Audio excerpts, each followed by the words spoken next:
السلام علیکم بابا جان، جان بوجھ کر روزہ توڑنے والوں کے لیے کیا حکم ہے؟ رہنمائی فرمائیں۔ جی، جان بوجھ کر روزہ توڑنا جون سا ہے، ایک تو ہے کہ میں نے اس دن آپ کے سامنے ایک حدیث بیان کی تھی، آپ کو معلوم ہوگا کہ نبی کریم صلی اللہ علیہ وسلم نے فرمایا مجھے ایک جگہ پر لے جایا گیا پہاڑوں کے اوپر جون سے، اور وہاں بڑی خوفناک آوازیں آ رہی تھیں، تو میں نے پوچھا کہ یہ آوازیں کن چیزوں کی ہیں؟ تو انہوں نے کہا یہ جہنمیوں کی آوازیں ہیں، اور یہ وہ لوگ ہیں جو روزہ رکھتے تھے اور ان کو ان کے ٹخنوں کے ساتھ لٹکایا ہوا تھا اور ان کے جبڑوں کو چیرا ہوا تھا اور ان کے جبڑوں سے خون بہہ رہا تھا۔ نبی پاک صلی اللہ علیہ وسلم فرماتے ہیں کہ یہ میں نے پوچھا یہ کون لوگ ہیں؟ تو فرمایا گیا یہ وہ لوگ ہیں جو روزہ رکھتے تھے اور روزہ رکھنے کے بعد ابھی افطار کا وقت ہوا نہیں تو پہلے ہی روزہ افطار کر لیتے تھے۔ جون سے ابھی تو روزہ رکھ کر اور پہلے افطار کرنے کے متعلق یہ بیان آیا کہ یہ لوگ پہلے افطار کر لیتے تھے، جو افطار کرنے کا جائز وقت ہے اس سے پہلے ہی یہ لوگ روزہ افطار کر لیتے تھے روزہ رکھ کر۔ تو ایک تو یہ ہے کہ پھر جو بندہ جان بوجھ کر روزہ توڑے یا عمدن روزہ توڑے جو ہے تو اس کا گناہ کیا ہوگا، اس کے کیا، مگر بہرحال اس کا حکم یہ ہے کہ رمضان کا جو روزہ ہے وہ اگر قصداً توڑا تو پھر اس روزے کی قضا ہے، اس کی قضا ہے، اور اس کے ساتھ کفارے میں اس کے ساتھ 60 روزے اور رکھنے پڑیں گے، جن سے 60 روزے۔ تو اس کا جو کفارہ ہے، اس کا وہ یہ ہے کہ یا تو وہ ایک غلام آزاد کرے یا پھر وہ 60 روزے رکھے یا پھر وہ 60 مسکینوں کو کھانا کھلائے، اس کا جو کفارہ ہے۔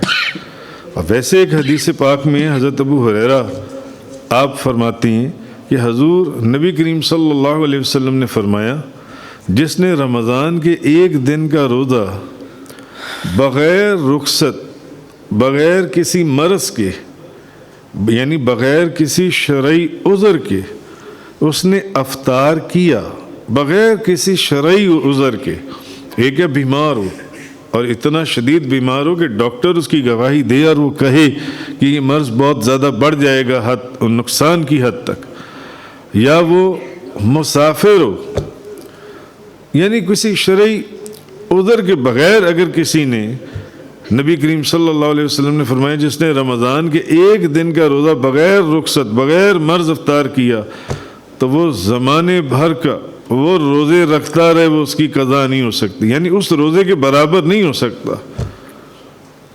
وہ ساری زندگی نفل روزے رکھتا رہے، مگر رمضان کا جو ایک روزہ ہے وہ اس کے برابر، جون سے وہ جو فرض روزہ تھا اس کے برابر نہیں ہو سکتا۔ یعنی جو رمضان میں فضیلت ہے روزہ رکھنے کی، کسی بھی طرح اس کو حاصل، اس فضیلت کو پھر وہ نہیں کر سکتا۔ تو جب روزہ نہ رکھنے میں اتنا سخت حکم ہے تو اس کے توڑ دینے کا کتنا سخت حکم ہوگا جن سے، اسی لیے اس کا کفارہ ہے۔ آپ دیکھیے یہ ایک حدیث پاک ہے، کتابوں کے اندر یہ حدیث مبارکہ آئی، بخاری شریف کی حدیث پاک ہے۔ حضرت ابو ہریرہ رضی اللہ تعالی عنہ آپ فرماتے ہیں کہ نبی کریم صلی اللہ علیہ وسلم کی خدمت اقدس میں حضور کی بارگاہ میں ایک شخص، ایک صحابی کہہ لیں، ایک شخص حاضر ہوا اور آ کر کہنے لگا یا رسول اللہ میں ہلاک ہو گیا۔ تو نبی کریم صلی اللہ علیہ وسلم نے آپ نے اس شخص سے پوچھا کہ بھئی تمہیں کس چیز نے ہلاک کیا؟ حضور نے اس نے کہا یا رسول اللہ میں ہلاک ہو گیا، یا رسول اللہ میں ہلاک ہو گیا۔ حضور نے پوچھا بھئی تمہیں کس چیز نے ہلاک کیا؟ وہ کہنے لگا اے اللہ کے نبی، اے اللہ کے رسول، یا رسول اللہ میں روزے کی حالت میں اپنی بیوی کے پاس چلا گیا، یا اس سے قربت کر بیٹھا، یا میں اپنی بیوی کے پاس چلا گیا، میں روزے کی حالت میں یا رسول اللہ میں تو ہلاک ہو گیا. یعنی حضور صلی اللہ علیہ وسلم کی مجلس کے فیض یافتہ تھے، وہ جانتے تھے کہ یہ جو غلطی ہوئی ہے یہ کوئی چھوٹی غلطی نہیں ہوئی، یہ بہت بڑی غلطی ہوئی ہے. اس لیے صرف یہ نہیں فرمایا کہ مجھ سے غلطی ہو گئی، میں بھول کر چل، فرمایا میں تو ہلاک ہو گیا. ان کو اندازہ تھا کہ ایک چھوٹی سی بھی بھول جو ہے، کیوں انسان اب ان لوگوں کے مقام یا مرتبے پر کون پہنچ سکتا ہے؟ وہ چھوٹی سی ایک بھول سے رکھا ہوا قدم بھی جو ہے وہ اس کی قدر اور قیمت جانتے تھے. اور آج دنیا میں لوگ بڑے سے بڑے گناہ کر جاتے ہیں مگر ان کو کوئی شرم اور حیا ہی نہیں ہے. دیدہ دلیری کے ساتھ بے باک جھوٹ بولتے ہیں، رشوت لیتے ہیں، ادھر کی ادھر لگاتے ہیں، ایسی حرکتیں کرتے ہیں مگر ان کو کوئی خوف نہیں ہے اللہ کا، اللہ کے رسول کا. تو وہ کہنے لگا میں ہلاک ہو گیا. حضور نے پوچھا تجھے کس نے ہلاک کیا؟ کہنے لگا یا رسول اللہ میں روزے کی حالت میں اپنی بیوی کے پاس چلا گیا. آپ سمجھ گئے بات، میں روزے کی حالت میں چلا گیا، اب میں کیا کروں؟ نبی پاک صلی اللہ علیہ وسلم نے فرمایا ایسا کرو کہ اب ایک غلام آزاد کرو جو اس کا کفارہ ہے. اب آج تو آپ کو کہیں غلام نہیں نہ ملے گا، کہاں سے آپ غلام خریدیں گے اور غلام کو آزاد کریں گے جا کر؟ تو اس وقت تو غلام ہوتے تھے جن کو خرید کر یا ان کو اپنے پاس ان کو آزاد کر دیا جاتا تھا. فرمایا ایک غلام آزاد کرو. اب اس نے کہا یا رسول اللہ میرے میں غلام آزاد کرنے کی طاقت ہی نہیں ہے، میں غلام کیسے آزاد کروں؟ مگر ایک بات سمجھ میں آ گئی کہ وہ یہ جانتے تھے کہ جس چیز کا حل کہیں سے نہ ہو وہ تاجدار دو جہاں، شاہ سوار لا مکان، مالک زمین و آسمان، روح کن فکاں، نبی کریم صلی اللہ علیہ وسلم کی بارگاہ سے اس کا حل عطا ہو جاتا ہے. کیوں؟ وہیں تو قرآن نازل ہوا تھا. وَلَوْ أَنَّهُمْ إِذْ ظَلَمُوا أَنفُسَهُمْ جَاءُوكَ فَاسْتَغْفِرُوا اللَّهَ وَاسْتَغْفَرَ لَهُمُ الرَّسُولُ لَوَجَدُوا اللَّهَ تَوَّابًا رَحِيمًا. کہ جب اپنی جانوں پر اتنا ظلم کر بیٹھو تو اللہ نے کیا فرمایا؟ اللہ نے فرمایا جب اپنی جانوں پر اتنا ظلم کر بیٹھو. اس آیت کے اندر اللہ نے یہ فرمایا کہ میرے محبوب کے در دولت پر آ جاؤ، میرے محبوب کے در دولت پر آ جانا. جب اپنی جانوں پر اتنا ظلم کر بیٹھو.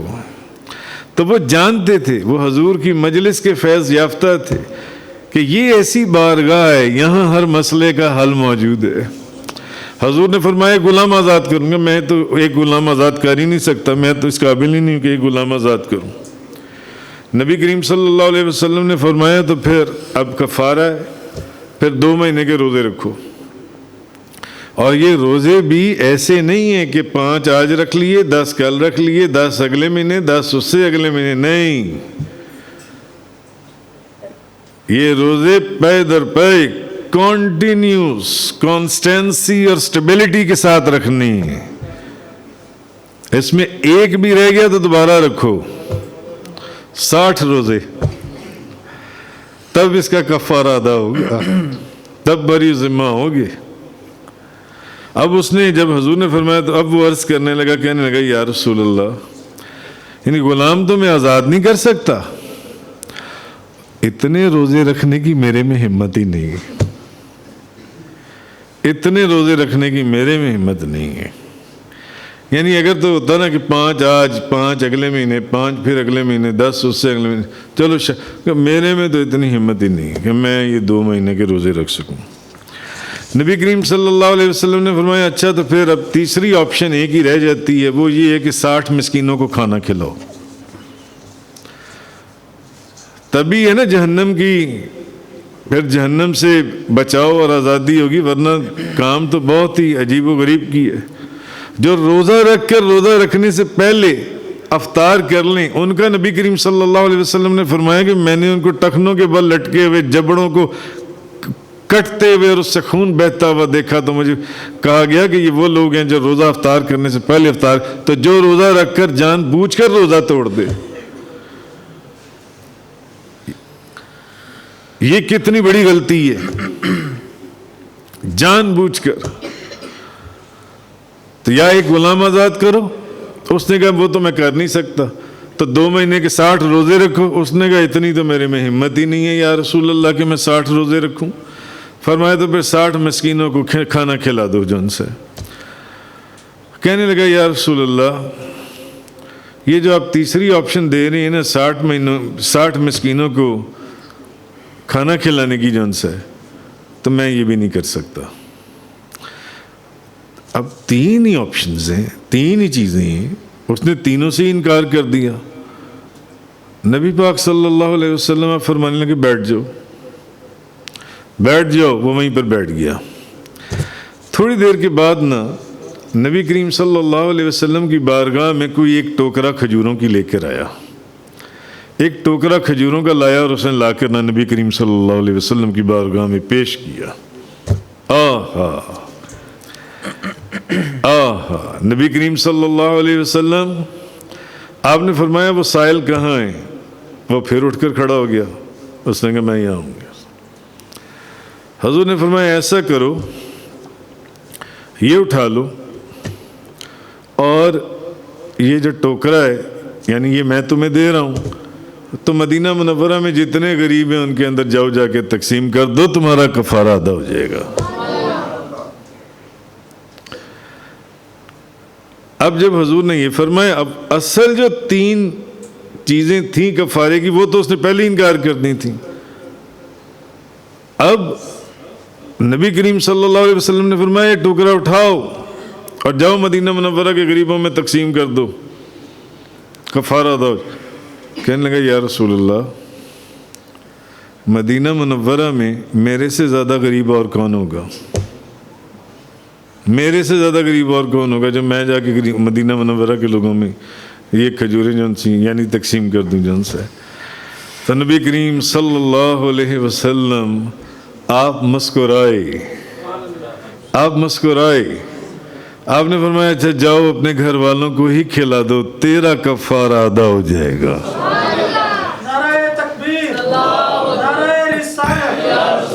ساری دنیا کے مفتی, مولوی, علماء اگر اکٹھے ہو جائیں تو کیا اس قانون کے اندر ایک زیر سے زبر بھی تبدیلی کر سکتے ہیں؟ نہیں.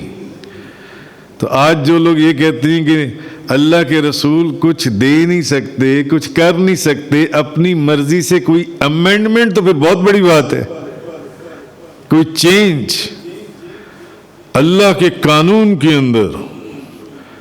تو وہ صحابی تھے, باادب تھے, فرما بردار تھے, نبی کریم صلی اللہ علیہ وسلم کی ذات میں فنا تھے. وہ جانتے تھے کہ یہ جو ہمارا محبوب ہے نبی کریم صلی اللہ علیہ وسلم آپ ہی ہیں, آپ ہی کی بارگاہ ایسی ہے کہ جس میں جیسا مرضی مسئلہ لے جاؤ, بھلے وہ اللہ کا قانون ہے, اللہ کے قانون میں بھی اللہ کے اذن اور حکم سے آپ ہی ہیں جو کچھ تبدیلی فرما سکتی ہیں, آپ ہی ہیں. وہاں وہ لوگ یہ کہنے والے نہیں تھے کہ آپ دے کے رکھ سکتے ہیں, آپ کر کے سکتے ہیں, آپ کی مرضی سے کیا ہوتا ہے, معاذ اللہ استغفر اللہ, جیسے آج کل لوگ بولتے ہیں جن سے. تو کہنے کا مقصد یہ ہے کہ یہ جو آپ نے فرمایا اس کا کفارہ یہ ہے 60 روزے رکھے اور 1 روزہ اور بھی جو ان سا قضا ہوا ہے, جو روزہ جو اس نے وہ اس دن کا, اور 60 روزے کفارے کے 61 روزے جن سے ہیں وہ رکھے, نہیں تو پھر 60 مسکینوں کو جن سے وہ کھانا کھلائے.